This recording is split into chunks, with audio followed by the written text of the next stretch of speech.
1 Samuel capítulo 3, del 11 al 13. Aleluya. Diga conmigo, gloria a Jesús. Dice, y el Señor dijo a Samuel, he aquí, haré yo una cosa en Israel, que a quien la oyere, le retiñirán ambos oídos. Aquel día yo cumpliré contra Elí todas las cosas que he dicho sobre su casa, desde el principio hasta el fin. Y le mostraré que yo juzgaré su casa para siempre, por la iniquidad que él sabe, porque sus hijos han blasfemado a Dios, y él no los ha estorbado. Dios nos creó con libre albedrío.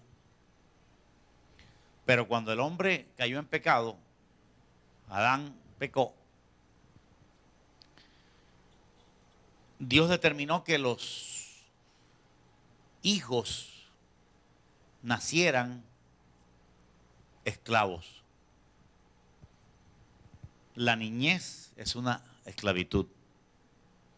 El plan original de Dios era que todos naciéramos grandes, lo cual es mucho más libertad. Un bebé es un esclavo de su madre y de su padre. Y ese tipo de nacimiento vino por el pecado, dando al mismo tiempo a los padres la responsabilidad de criar a sus hijos. Así que ahora los padres tienen en sus manos mucho de la vida de sus hijos. Y Dios aconseja a los padres cómo criar a sus hijos. La Biblia está llena de textos bíblicos para los padres, cómo poder criar a sus hijos. Hay un manual que nos guía a nosotros la forma como debemos tratar a nuestros hijos o a las personas que están bajo autoridad, que pueden recibir la enseñanza. La mejor enseñanza es la bíblica. La enseñanza adecuada para educar a los niños está en la Biblia. Es perfecta. Es la enseñanza de la corrección y el castigo. A través de esa enseñanza se pueden formar las vidas. Sin la disciplina, sin la corrección, sin la exhortación y sin el castigo, las personas se forman no como hijos, sino como bastardos. Y la palabra de Dios recomienda el tratamiento que debemos tener nosotros con los niños, porque Dios ama mucho a los niños. Por eso hay mucho texto bíblico para la crianza de los hijos. Aleluya. Pero para que eso sea cierto y efectivo, nosotros debemos ser transformados. Y nosotros debemos estar convertidos, porque estar sin conversión es imposible comprender los principios espirituales. Porque el hombre natural no puede entender las cosas que son del espíritu. La mejor solución para un niño drogadicto, aunque usted no lo crea, es castigarlo fuertemente. Y él va a dar fruto, si él quiere ser salvo. Pero la ayuda grande va a ser la reprensión y el castigo para esa persona. Y muchas madres se quejan porque quieren solo con cariño solucionar el problema, pero no es así. No es bíblico. No es solo amor. Es corrección. Porque la vara y la corrección dan sabiduría. Pero el niño mimado avergonzará a su madre. El niño mimado es aquel niño que está rodeado de mucho amor. Mimos, amor, besos, cariño, excesiva ternura, demasiado amor. La Biblia dice que eso no es del todo bueno. Aleluya. Y hay papás inocentes, o más bien ignorantes, que quieren que solo con amor el niño obedezca y el niño camine y el niño se enderezca y el niño vaya por la ruta que es. Imposible. Imposible. La persona tiene que ser corregida. Hablemos un momento del mundo espiritual. En el mundo espiritual es lo mismo. Cuando nacemos de nuevo, los cristianos que permanecen en el Señor son aquellos que son corregidos por Dios y se quedan en el Señor. Pero hay muchos que son corregidos por Dios y arrancan y se van al mundo. Cuando comienza la prueba, se van porque no están dispuestos a soportar la corrección del Señor. La tribulación es corrección del Señor. Dice en San Lucas 8:13, léelo conmigo, que el Señor al que ama disciplina. Y aquí en Lucas 8:13 dice que hay un tiempo de la prueba para cada cristiano. En Lucas 8:13, al final del verso dice, y en el tiempo de la prueba se apartan. Hay muchos que en el tiempo de la prueba se apartan. El tiempo de la prueba es el tiempo de la corrección, de la exhortación, de la tribulación y aún del castigo. Pero muchos bebés espirituales, al rechazar la disciplina del Señor, se van al mundo. Ahora, en el mundo natural es al contrario. El que está ganando ventaja es el diablo, porque los papás en el terreno natural no se portan como Dios en el terreno espiritual. Dios en el terreno espiritual siempre anda corrigiendo y castigando a sus hijos, y muchos no aguantan y se apartan. Pero en el mundo natural lo que tenemos que predicar es que los papás tengan una actitud correctiva con sus hijos, porque si no los van a perder. Esa es la actitud correcta, la actitud bíblica. Aleluya. Dice, el que aborrece a su hijo no lo castiga, detiene el castigo. Eso no es amor, eso es que lo odias a tu hijo. Si tu hijo es drogadicto, el psicólogo no va a poder hacer nada por él. Pero si tú aplicas una corrección de valiente, vas a ver algún fruto. Es la única manera que él pudiese mostrar algún fruto. Aleluya. Y habría que perderle bastante tiempo. Habría que quitarle los amigos que fuman droga, porque sería perder el tiempo. De hecho, eso ya es una disciplina. Quitarle al hijo drogadicto, los amigos drogadictos, ya es la primera disciplina. La segunda sería quitarle todo el dinero, para que él no pueda comprar droga. Es evidente, es elemental. Pero la mayoría de papás y mamás ceden con ese niño y dicen, no, lo que necesita un psicólogo. No necesita un psicólogo. El psicólogo le va a meter más demonios todavía. Aleluya. Y va a salir de la reclusión allá viendo un chispero. Pero la única salida es la disciplina y el castigo. Si tú tienes un hijo fornicario y le das la llave de tu casa para que tenga relaciones sexuales, ¿qué disciplina puede haber ahí? ¿O qué psicólogo te puede ayudar? Hay que aplicar disciplina de acuerdo al tipo de pecado. Entre más profundo es el pecado, más fuerte es la disciplina. Pero la disciplina y la corrección y el castigo es la única esperanza para sacar a un niño del lugar donde se encuentre. Todo esto acompañado con oración. Pero la oración sola no hace nada. Ay, hermano, oren por mi hijo que es drogadicto. La oración sola no hace nada. Porque la Biblia dice qué es lo que debe hacer un papá con un hijo drogadicto. Que no tiene los pantalones para hacerlo es otra cosa.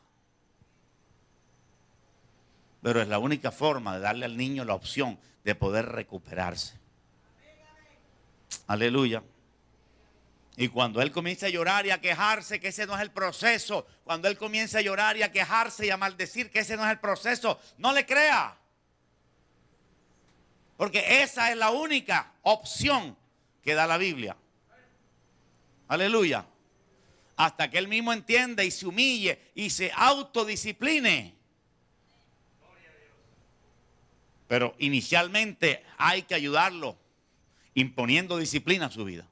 Quitándole las amistades, quitando el dinero, quitándole las salidas. Solo puede salir con papá o mamá. Y con autoridad férrea y firme usted podrá darle a su hijo la única esperanza de poder salvarlo y sacarlo de la esclavitud de la droga. Aleluya. Pero si usted ve que su hijo es un perverso y usted le presta la llave de su carro, él va a montar una muchacha de servicio ahí. Pero no para que haga ciertamente el aseo de la casa. Aleluya. Porque hay mamás alcahuetas y papás alcahuetos que saben que su hijo está en eso y le dicen, bueno, ve, pero vuelve temprano, ya sabe, vuelve. Usted tiene que tener disciplina firme si quiere salvar a su hijo. Porque el psicólogo no lo puede salvar. Porque la psicología cree que la disciplina y la corrección fuerte, eso daña la personalidad. Los más inteligentes de ellos dicen que daña la personalidad. Aleluya. Alabado sea Dios. Pero la Biblia dice lo correcto. La Biblia dice, castiga a tu hijo en tanto que hay esperanza. Castiga. Lo castigarás con vara y no morirá. Y librarás su alma del Seol. Eso está claro. El que no quiere entender es porque no quiere entender. El que ve la Biblia así y ve el psiquiatra por acá. Y la Biblia y el psiquiatra dicen, mejor el psiquiatra. Mejor es el psiquiatra. Mejor es la palabra del Señor. Aleluya. Gloria a Jesús. Gloria a Dios. La Biblia cuenta la historia de un hombre llamado Elí. Era el sumo sacerdote en Israel. En el tiempo del profeta Samuel. Cuando Samuel era niño, Elí era sacerdote. Les hablo del mismo que le dijo a Ana cuando estaba orando en el templo para pedir un hijo, varón. Fue el mismo que le dijo a Ana, digiere tu vino. No tenía ni la menor idea lo que era la presencia de Dios fluyendo. El mismo que le dijo a Samuel, si oyes otra vez esa voz, dile, habla Señor que tu siervo oye. Cuando Samuel era un niño. Aleluya. Elí vio a la mamá pidiendo el niño varón. Elí vio al niño varón. Aleluya, que Dios lo llamaba. ¿Cuántos dicen gloria a Jesús? Mientras que el sumo sacerdote estaba lejos de Dios.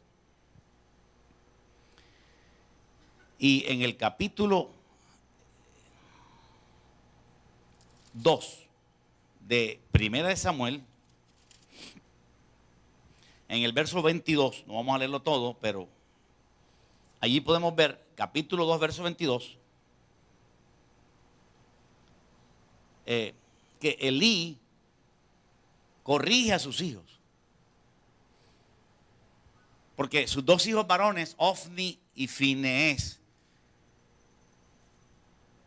no siguieron los caminos de Dios. Y en ese momento, él les dice a sus hijos, hijos míos, no es buena fama la que yo oigo de ustedes, pues hacéis pecar al pueblo del Señor, en el verso 24.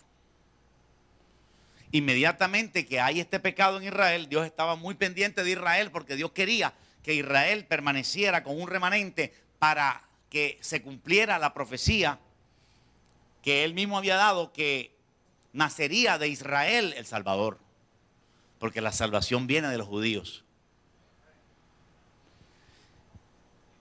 Y de Israel debía nacer el Salvador. Por lo tanto, era la preocupación máxima de Dios de cuidar el remanente de Israel para que pudiera florecer Jesús de allí. Si Israel se hubiera corrompido, no hubiera sido posible que Jesús naciera allí. Porque Jesús nació de una mujer virgen y santa. Y para que María fuera santa, necesitaba un medio ambiente también que tuviera santidad. Era muy difícil que hubiera una sola persona santa, pero había un remanente santo. Gloria a Jesús. Alguien diga gloria a Dios. Entonces, Elí, siendo sumo sacerdote, él corrigió a sus hijos, como quizás muchos que nos están viendo por la televisión hacen con sus hijos. Así que analicemos todo el asunto como está. Elí está apartado de Dios, frío, seco espiritualmente, no entiende las cosas que Dios le ministra a su alrededor, porque ya parece que Dios no podía ministrar dentro de él, pero sí ministraba alrededor de él. Aleluya. Pero ni aún así, ministrando alrededor de él, Elí despertaba y hacía un acto de conversión.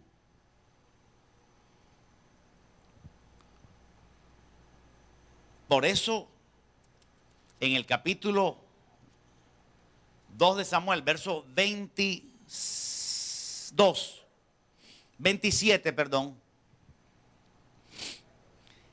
aparece un varón de Dios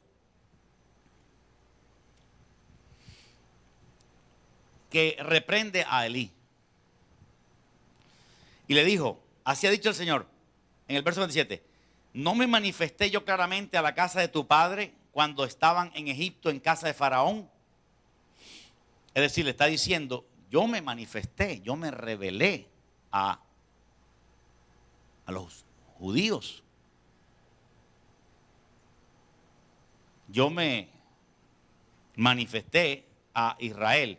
Verso 28, y yo le escogí por mi sacerdote entre todas las tribus de Israel, para que ofreciese sobre mi altar y quemase incienso y llevase ephod delante de mí, y di a la casa de tu padre todas las ofrendas de los hijos de Israel. Ahí está diciéndole claramente, yo, a través del varón de Dios, un varón de Dios apareció por ahí, la Biblia no menciona su nombre, y ese varón de Dios va donde Elí y le dice, yo te escogí. Si le habla por la boca del varón de Dios a Elí, dice, yo te escogí para que fueras el que presentara los sacrificios y las ofrendas, y te di el manejo de los diezmos y las ofrendas. Léelo conmigo, ahí está en el verso 28, dice, y di a la casa de tu padre todas las ofrendas de los hijos de Israel. Porque los levitas tenían la función, entre tantas funciones, de manejar los diezmos y las ofrendas, y manejarlos con santidad. Alguien diga gloria a Dios. Luego en el verso 29 le dice, ¿por qué? Comienza la pregunta de Dios. ¿Por qué habéis hollado mis sacrificios y mis ofrendas que yo mandé ofrecer en el tabernáculo? ¿Por qué habéis hollado? ¿Por qué habéis pisoteado? Y has honrado a tus hijos más que a mí, engordándoos de lo principal de todas las ofrendas de mi pueblo Israel. El profeta, el varón de Dios, que se le presentó a Elí, le dio exactamente el centro del problema. A veces uno ve a una persona y uno piensa que es una persona buena, pero Dios conoce el fondo del corazón. Aparentemente Elí estaba actuando bien porque Elí corrigió a sus hijos. Le digo, ¿qué son estas cosas que oigo de ustedes, hijos míos? Están dando mal testimonio, están haciendo pecado, están haciendo que otros cometan pecado. Así que en cierta forma vemos a un Elí que tiene el mando espiritual y que inclusive corrigió a sus hijos, pero se aparece de pronto este varón de Dios, inspirado en el Espíritu Santo, que conoce más a fondo, y le está diciendo, tú, Elí, como sacerdote, has hollado mis sacrificios y mis ofrendas. Eso era 24 horas, había un tabernáculo. estaba el altar de holocausto y se ofrecía 24 horas animales de lo mejor. Y la carne era ofrecida, el plato favorito para ellos era carne asada, con bollo, yuca y ensalada. Estos sacrificios eran para el alimento del sacerdote también. Al sacerdote se le permitía el pecho, pero no la espaldilla. Es decir, Dios determinó ciertas partes del cuerpo de la vaca que el sacerdote podía tomar, mas el resto no. De tal forma que este varón de Dios le dice al sacerdote Elí, le dice: has hollado mis sacrificios y mis ofrendas. Pero ¿cómo si yo he estado ofreciendo los sacrificios y las ofrendas y todo aquello? Le dice: porque has, en el verso 29 lo dice, porque has honrado a tus hijos más que a mí, y se han engordado de lo mejor de las ofrendas. Tremendo. Es decir, lo que le está diciendo es: en vez de colocarme a mí arriba, colocaste a tus hijos arriba. Y eso es una costumbre que no era solo antes, hoy también es. Hay personas que, como es su hijo, no, mi hijo no ha pecado. Hay personas que, como es su hijo, no, mi hijo es bueno. Hay personas que, como es su hijo, le permiten todo a su hijo y permiten que su hijo cometa todo pecado, y para usted es pecado lo que hace otro, pero no lo que hace su hijo. Y ese fue el problema allí. Elí amaba tanto a sus dos, Ofni y Finés, que había preferido beneficiar a sus hijos que darle la gloria a Dios como debió haber sido. Y Dios se lo dice a través del varón de Dios. Le dice: ¿cómo es posible que tú, que tenías al mando los sacrificios y has honrado más a tus hijos? Léelo conmigo, en el verso 29. Has honrado a tus hijos más que a mí. Has honrado a tus hijos más que a mí. Y esto también nos pasa a nosotros hoy. Nosotros a veces lo mejor de nuestro bolsillo se lo damos a nuestros hijos. Y lo mejor de nuestro bolsillo debe ser para Dios. Aleluya. Aleluya. Gloria a Jesús. Uno a su hijo le puede regalar algo, pero no le va a dar el 10%. ¿Aló? Pero a Dios uno tiene que darle lo mejor. Y Dios sabe cuál es lo mejor. No está diciendo que no ames a tu hijo. No está diciendo que no ames a tu hija. No está diciendo que no ores, lo cuides, lo quieras, hasta mueras por él. No está diciendo eso. Pero está diciendo: primero soy yo. Primero es el Señor. Aleluya. Y eso fue lo que Elí no hizo. Tenía su puesto de sacerdote y aprovechaba su puesto de sacerdote y su puesto de autoridad para beneficiar a sus hijos. Aleluya. Honraba más a sus hijos. De hecho, hay gente que se aparta de la iglesia, se aparta de Dios por sus hijos.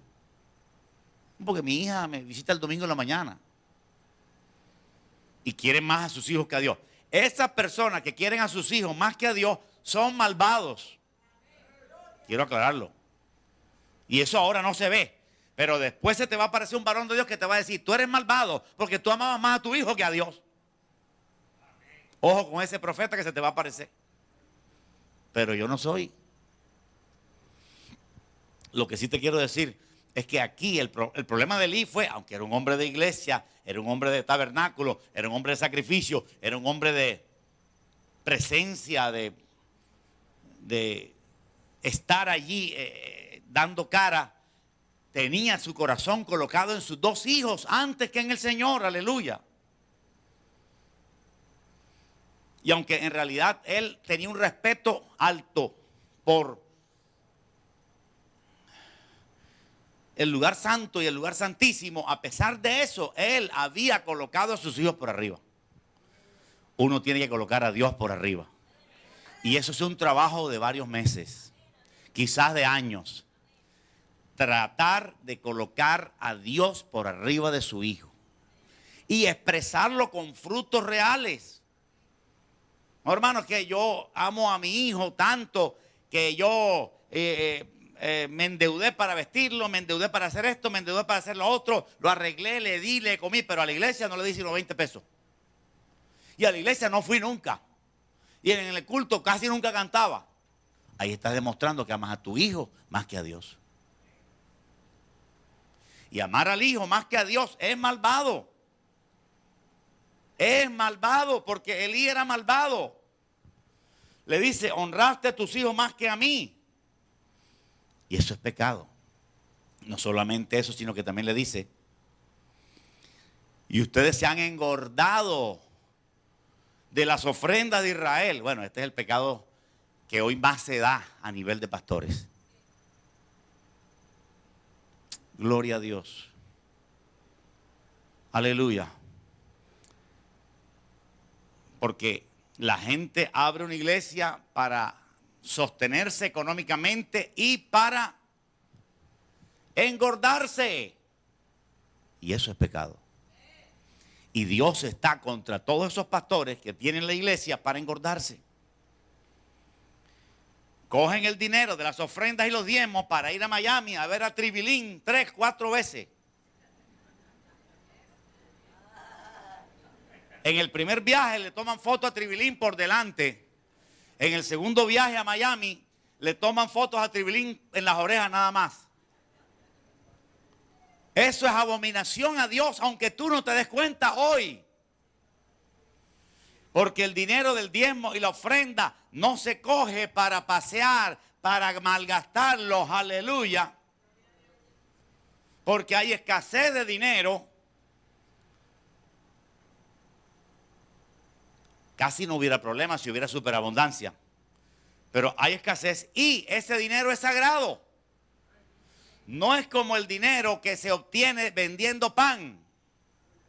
A usted nadie lo puede molestar si usted es odontólogo y usted se ganó 100 millones en el año y usted quiere viajar a conocer Sudáfrica y España. Eso está bien. Pero no es lo mismo con el dinero de las ofrendas. Aleluya. Son diferentes dineros. Aquí Dios le dice a Elí, yo te di ese dinero y ustedes se han engordado con ese dinero. Aleluya.